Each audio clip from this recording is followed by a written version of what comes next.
Esse é o audiobook do livro Eu Vou Te Ensinar a Ser Rico, de Ben Ruel. Você que não conhece nosso canal, curta e dê o seu gostei, compartilhe e se inscreva. Vamos estar trazendo sempre bons livros para vocês. Sem muita enrolação. Capítulo 3. Ou você toma atitude ou a vida toma por você. Vamos agora analisar as diferenças de mentalidade entre as classes sociais. Para facilitar, pensaremos apenas em três grandes classes: pobres, classe média e ricos. Se eu perguntar qual é a diferença entre as três, tenho certeza de que muitos responderão sem hesitar: a diferença é a quantidade de dinheiro que cada uma ganha por mês, é claro. Pois é, a maior parte das pessoas vai responder isso. No entanto, como o assunto aqui é finanças e não democracia, fazer parte da maioria não é garantia de acerto. A diferença entre as três classes é a mentalidade, a filosofia. Pobres, o que as pessoas com mentalidade pobre buscam na vida? Na verdade, o pobre só tem um único foco: a sobrevivência. Uma frase famosa típica: trocar o almoço pelo jantar. Classe média é onde se encontra a maior parte das pessoas, tem outro objetivo na vida: a sobrevivência está garantida. A classe média busca o conforto e status. Ricos, então, o que os ricos buscam? A resposta é liberdade. Quando você é da classe média e corre atrás do conforto, você até consegue obtê-lo, mas qual é o preço que se paga? O preço da liberdade, porque a corrida atrás do dinheiro transforma você em escravo dele. Quem tem mentalidade de rico busca a liberdade e adivinha o que vem como bônus? O conforto. Existe mais uma diferença importante entre as classes: o planejamento. Em geral, qual é o planejamento de um pobre? Diário. Toda visão se concentra em passar o dia, em sobreviver à próxima conta, por isso trabalha muitas vezes em serviços que pagam diariamente. Qual o planejamento da classe média? A visão é mensal. A classe média vive de um salário para o outro. A primeira preocupação em um novo emprego é quanto vou receber no fim do mês. E, por último, qual o planejamento de um rico? O rico planeja as coisas com visão anual. Se for multimilionário, então o planejamento e a visão podem ser de décadas. Acredito que com esses dois fatores, você consiga facilmente distinguir as classes. A confusão não costuma ocorrer com a classe pobre, porém muitas vezes confundimos a classe média alta com a rica. Acredite em mim quando digo que existe uma enorme diferença entre as duas. Deixe-me contar a história de Paulo, um jovem de 22 anos, filho de pais de classe média. Depois de ler, quero que você pense se por acaso conhece outras pessoas que vivem exatamente assim. Paulo se formou como administrador de empresas depois de 4 anos de faculdade. Ele vive na casa dos pais e praticamente não tem nenhuma despesa. Acabou de arrumar o primeiro emprego no banco e está todo radiante com o salário de R$ 1.500 que vai receber. Afinal, um salário assim é uma pequena fortuna para quem é solteiro e vive na casa dos pais. Após 3 meses no banco, Paulo, que até então vivia tranquilo com o salário, gasto apenas com saídas e happy hours com os amigos do trabalho, decide que chegou a hora de progredir na vida e comprar o primeiro carro. Ele tem 3 meses de salário e ainda não conseguiu economizar nada. Mesmo assim, o sonho de ter o primeiro carro não lhe sai da cabeça. Então, Paulo vê na TV uma propaganda de um carro 0 km. No anúncio, pedem pequena entrada e parcelas de apenas R$ 599 por mês. Depois de adquirir o carro com a ajuda do pai, ele descobre rapidamente que o veículo exige mais do que apenas pagar as prestações. Tem IPVA, seguro, gasolina, manutenção. De repente, um salário de R$ 1.500 não dá para arcar com todas as despesas. Paulo, no entanto, está tranquilo, mesmo estando um pouco apertado, pois sabe que em questão de pouco tempo vai ser promovido e ganhará R$ 2.500. Finalmente vai sobrar dinheiro. Ele até vai começar a poupar porque sabe como isso é importante. Passaram-se 2 anos e Paulo realmente recebeu a promoção no banco e passou a ganhar R$ 2.500, mas como ele já tem 24 anos e ainda vive com os pais, decide que chegou a hora de deixar o ninho. Então aluga um apartamento com um amigo da faculdade e com os R$ 2.500 não consegue pagar o aluguel, a prestação do carro, a luz, o telefone e ainda sobrar dinheiro para poupar. Anos depois, ele é promovido novamente e passa a ganhar R$ 4.000 na mesma época em que conhece a futura esposa. Quem casa quer casa. Juntando os salários, os dois conseguem, depois de muito aperto e com a ajuda dos pais, comprar o apartamento financiado em 360 meses. Mais alguns anos e Paulo resolve que não é justo que vá de carro para o trabalho sua esposa de ônibus, então ele compra o segundo carro, somando mais uma prestação. Mesmo sem sobrar um tostão sequer, Paulo continua otimista porque tem boas chances de ser o próximo gerente da agência e tem certeza que com um novo salário as coisas vão ser diferentes. Agora, porém, nasce o primeiro filho e o casal sente que o seu apartamento já está um pouco apertado e resolve financiar uma casa maior. Como o salário do casal é alto, o crédito no banco permite comprar uma linda casa em um condomínio fechado perto da casa dos pais dele. Os anos se passam, os salários aumentam, mas com eles crescem as despesas. Paulo percebe que não importa quanto ganhe, pois nunca vai sobrar dinheiro, mas o que compensa tudo é o dia em que os parentes vão visitá-los e olham para sua casa e os carros importados na garagem. Aos seus olhos, Paulo é uma pessoa muito bem-sucedida. Mal sabem o estresse que ele passa todos os dias para manter tudo isso. Após 20 anos trabalhando no banco, sob pressões constantes e com metas absurdas para atingir, Paulo sente que não aguenta mais e quer uma mudança na vida. Mas quem pode pensar em mudar de vida ou sequer ficar um dia sem trabalhar com as prestações de 2 carros importados, de uma casa em um condomínio fechado, 2 filhos na escola particular, um cachorro e despesas que parecem sem fim? Acredito que essa história representa muito bem toda a classe média. Tenho certeza de que muitos de vocês estão se vendo nesse filme. Os nomes e as profissões mudam, os salários podem mudar, mas a filosofia é exatamente igual. A classe média inteira vive com os mesmos princípios, gasta tudo o que ganha durante o mês para manter um padrão de vida mais elevado do que pode ter. Como sobra pouco ou nenhum dinheiro para adquirir o conforto, os cidadãos de classe média são obrigados a utilizar os financiamentos dos bancos e com isso pagam juros altos. Entretanto, não se importam porque, na mente da classe média, não há nada de errado nisso. Afinal de contas, todo mundo vive assim.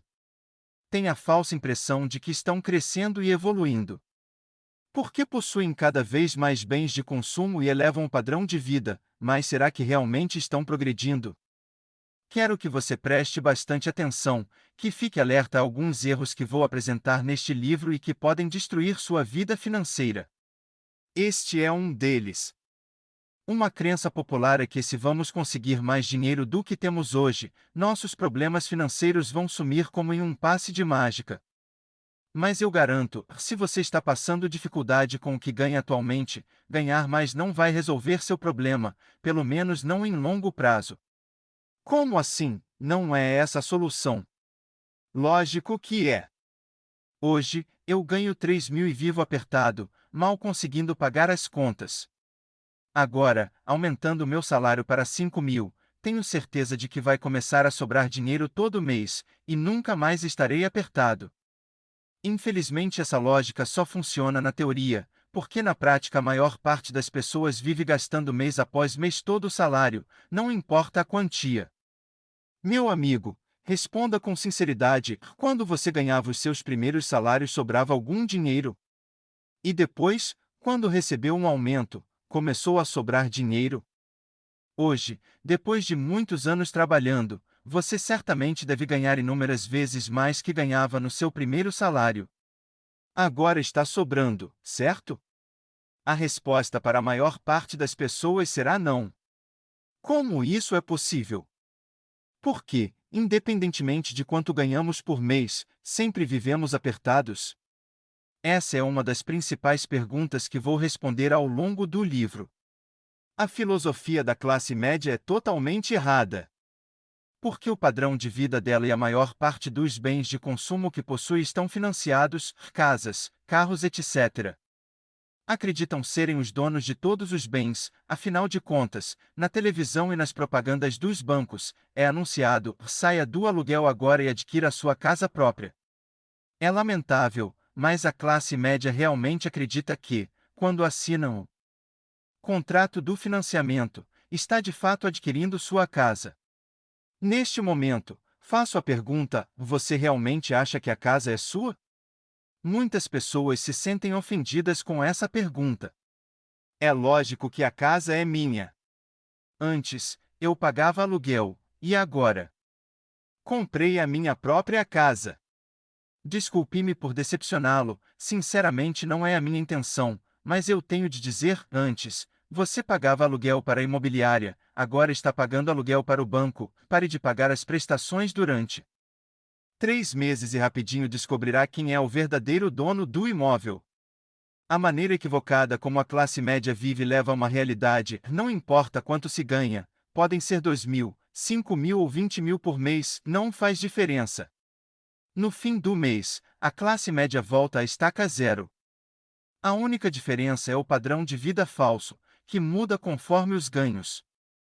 Se todo mês você gasta tudo o que ganha para manter o seu padrão de vida, e se a maioria dos bens que adquiriu até hoje estão financiados, você, meu amigo, faz parte da classe média. Mesmo que pareça que está ganhando rios de dinheiro. E, no fim, isso não transforma você em uma pessoa rica, apenas uma pessoa da classe média alta, e vou lhe dizer mais uma coisa, desta vez ainda pior. Quanto mais alto o seu nível dentro dessa classe, mais complicada e perigosa será a sua situação. A classe média não percebe que esse consumismo a condena a um tipo de prisão. Quanto mais coisas não couberem no orçamento da classe média, mais tempo ela ficará presa. Uma pessoa da classe média baixa ganha 2.000 por mês e talvez tenha um carro popular financiado.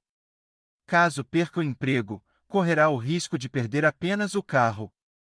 O tombo será bem mais dolorido se você ganha 15.000 e tem 2 carros importados, uma mansão financiada e 2 filhos em escola particular.